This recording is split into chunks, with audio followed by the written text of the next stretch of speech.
गियाबारे syndrome या आजाराचे अनेक रुग्ण राज्यभरात आढळत आहेत। गियाबारेमुळे नागरिकांमध्ये दहशतीचं वातावरण आहे। मात्र 5 वर्षांपूर्वीच कल्याणमधील निलेश अभंग यांनी गियाबारे आजारावर मात केली होती। त्यांनी या आजारावर कशी मात केली आहे पाहूयात।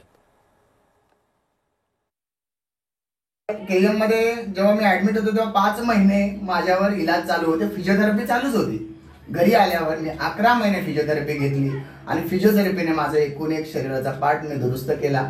आणि मी काही एकट्याने केलेलं नाही, माझं कुटुंब खूप सपोर्टिव्ह होतं। माझी आई, माझे वडील, माझी बहीण, माझ्या मावश्या, मामा ह्या लोकांनी मला खूप सहकार्य केलं। आणि जर तुम्हाला या पेशंटला जर कुटुंबाचं सहकार्य नसेल तर हा पेशंट दुरुस्त होऊ शकत नाही। कारण यासाठी काय पार केअरटेकर पासून त्याची सगळी सेवा करावी लागते जोपर्यंत तो नीट होत नाही तोपर्यंत। पण जर तुम्ही त्या काळात त्यांची जर सेवा केली किंवा त्यांच्याकडे लक्ष दिलं, त्याला उत्तम पद्धतीने आहार दिला आणि त्याच्या व्यायामाची काळजी घेतली तर तुम्हाला मग त्याला आयुष्यभर नाही सांभाळावं लागत, तो त्याचं इंडिपेंडेंट लाईफ जगू शकतो। जे माझ्या बाबतीत झालं।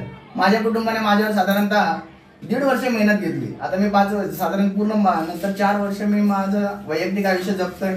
माझा बिझनेस आहे, मी बिझनेस करतोय, मी बाईकवर फिरतो, मी महाराष्ट्रभर फिरत असतो आणि मी इंडिपेंडेंट लाईफ जगतो। मला म्हणजे मी कुणावर आता अवलंबून नाहीये आणि आज माझी तब्येत सुद्धा पूर्ण धडधाकट आहे। सर्व महाराष्ट्राला सांगू इच्छितो की हा आजार संसर्गजन्य नाही, हा ह्युमन टू ह्युमन असा आजार नाही की या माणसाला झाला मग त्याच्या संपर्कात येणाऱ्या दुसऱ्या माणसाला सुद्धा आजार होईल, तर हा आजार असा बिलकुल नाही।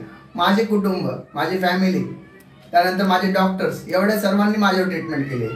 तर त्याच्यामुळे आपल्या डोक्यातून पहिले हात काढून टाका की हा एका माणसापासून दुसऱ्या माणसाला आजार होतो, तो हा आजार तसा नाहीये।